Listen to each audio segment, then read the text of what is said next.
এই দেখেন আমাদের মসজিদ, দেখেন কি সুন্দর মসজিদটা। আমরা যখন, আমাদের বয়স তো আর একেবারে মনে করেন হামরি অত বেশি না, তারপর আমরা যখন নামাজ পড়তাম তখন কিন্তু মসজিদটা এত ভালো ছিল না। এখন দেখেন কি সুন্দর মসজিদটা হয়েছে আমাদের।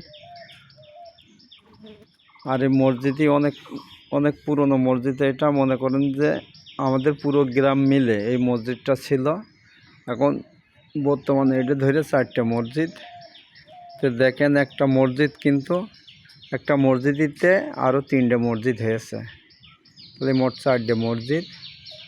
এখানে কিন্তু আমরা সবাই নামাজ পড়ি এখানে।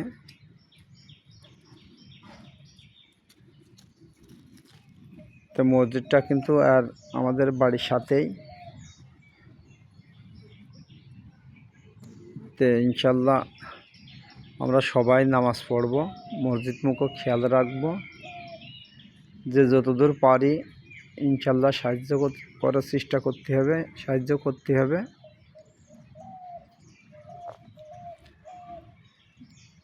তো মসজিদ হলো আল্লাহর ঘর। এটা কিন্তু কোনো সময় বেঁধে থাকে না, এটার কাজ, এটা কিন্তু সবসময় কাজ চলতেই থাকে ইনশাল্লাহ। যে কাজটাই শুরু করে ওইটা কিন্তু শেষ হয়ে যায়। কিন্তু এটা আল্লাহর ঘর, এটা আল্লাহ হেফাজত করে।